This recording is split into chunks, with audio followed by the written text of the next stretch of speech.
pleasure to be back at the United Nations. I wish it was under better circumstances. I'd like to use this opportunity to share with you Pakistan's perspective of the recent conflict with India and the path forward. I'm sorry to disappoint you. I have no pictures and slides to show you today. But all jokes aside, May 7th this year, India launched illegal strikes within Pakistan in violation of the UN Charter, in violation of international law. They targeted civilian infrastructure, they targeted religious worship places, they targeted dam, water and energy infrastructure, and innocent civilians, women and children, lost their lives. India used as a premise for this attack the terrorist attack that took place in Indian-occupied Kashmir a couple of weeks earlier. We express our sympathy with the victims of terrorism, and Pakistan has consistently and unequivocally condemned terrorism in all its forms and manifestations. Immediately following this terrorist attack, the Prime Minister of Pakistan, Mr. Shehbaz Sharif, offered publicly to India and the international community that Pakistan was ready to be part of any impartial international investigation into this terrorist attack. We did so because we were confident, our hands were clean, and we had nothing to do with this terrorist attack. The Indian government refused Pakistan's offer and chose instead to conduct their illegal strikes. Pakistan only ever acted in self-defense. We never initiated any violence against India.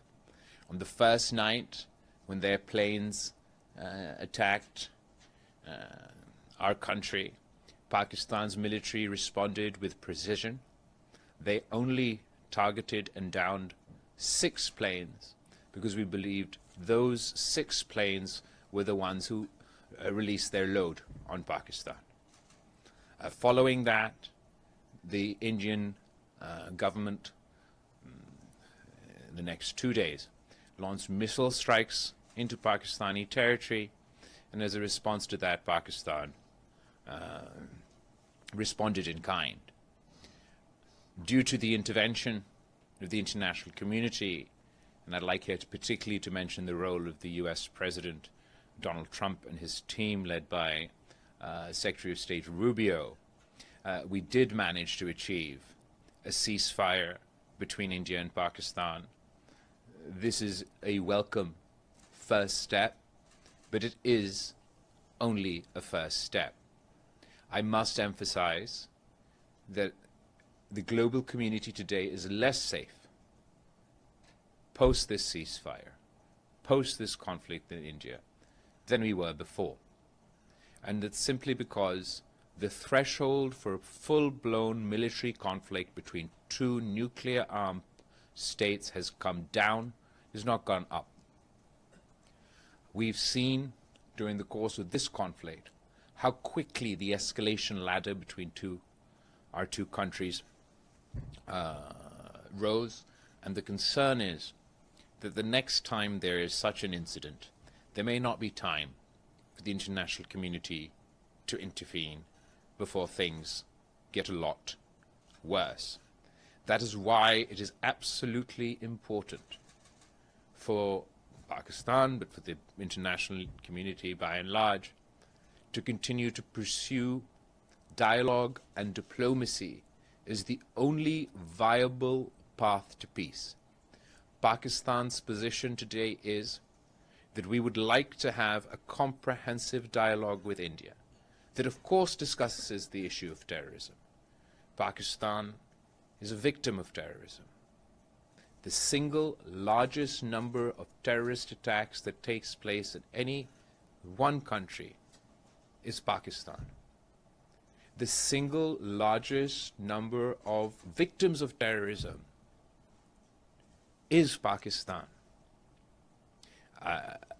I myself have suffered at the hands of terrorists. My mother, Shaheed Mohtaba Benazir Bhutto, who was assassinated by terrorists.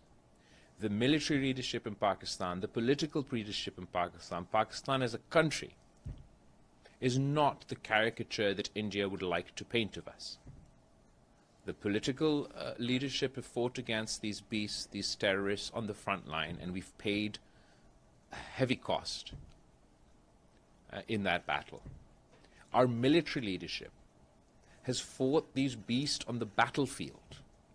They've earned their honors and their titles and their promotions as a result of the taking them on in South Waziristan, taking them on in North Waziristan. Last time I was here before you, I was the foreign minister of Pakistan. Pakistan managed to go through the FATF process.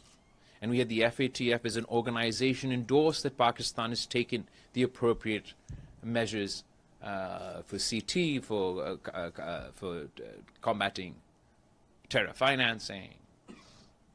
It has become too easy internationally for hegemons, wannabe hegemons, to use the whistle of terrorism to justify illegal actions, to justify violent actions in Muslim countries, Muslim communities.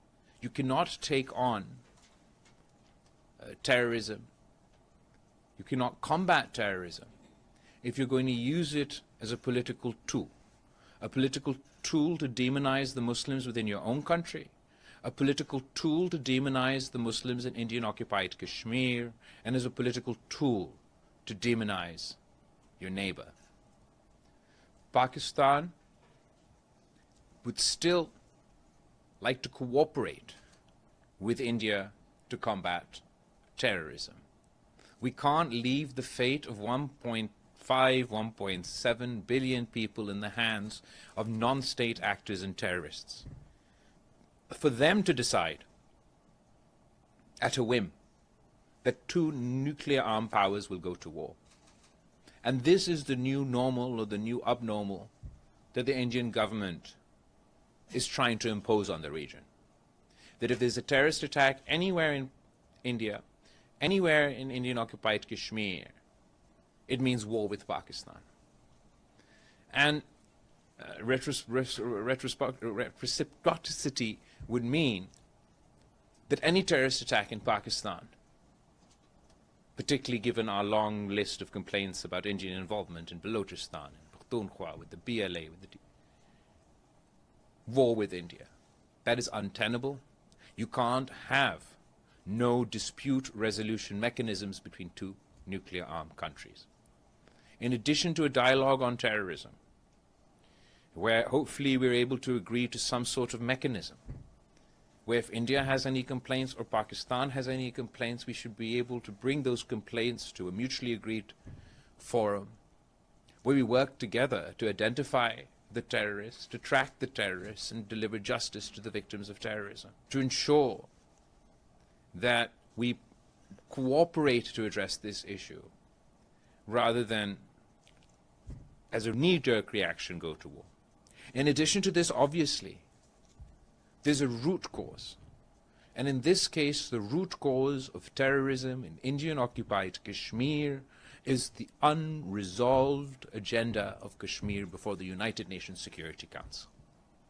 There are promises that we made as an international community to the people of Kashmir, that India made to the people of Kashmir, and those promises are still not kept. If we're going to continue to ignore this issue and allow that wound to fester, there will forever be a bone of contention between India and Pakistan. In addition to Kashmir, the most recent front that India has opened in the context of this crisis is the weaponization of water. The violation of the Indus Water Treaty by the Indian government must be condemned across the board. We cannot allow this precedent to be set, the mere threat to cut off the water supply for 200 million people is a violation of the UN Charter. Acting on this threat would be seen as an act of war by Pakistan. This is not something I say with any pleasure. Pakistan does not seek to be in this position. But I ask any country that if their lifeline was being cut off, if their water supply was being cut off, how would they react? The weaponization of water, given the challenges of climate change, the water scarcity that we anyway face in Pakistan, is something that surely no civilized country can endorse. No civilized country must allow for this precedent to take root. The Pakistani delegation today is concluding our trip here to New York and our engagements at the United Nations, where we engage with various representatives of different countries and obviously of the United Nations, including the UN Secretary General, the President of the UN, the Security Council, E10 Group, and others, where Pakistan has appealed to the international community to assist us in our pursuit for peace. Just as the international community played its role in encouraging India to agree to a ceasefire, the international community must play its role in encouraging India to engage in a comprehensive dialogue with Pakistan so that we can address our issues and achieve peace. In conclusion, and before I take your questions, I'd like to know that India likes to as a net security provider. The United States subsidizes the Indian economy, the Indian military, on the basis that it's to be a net security provider. India's actions have shown, as a result of this conflict, that they are a source of insecurity, not a source of security for the region. The true net security provider for our region and beyond will be peace between India and Pakistan. The President of the United States has a unique opportunity to deliver on his commitment to peace within the context of India and Pakistan. The United States enjoys good relations with Pakistan and enjoys good relations with India. From tomorrow, we will be starting our engagements in DC, where we'll be engaging with representatives of the United States government, of the United States Parliament, and we will be seeking to encourage the United States and other international players to play their role to facilitate this process. I thank you, and I look forward to taking your questions.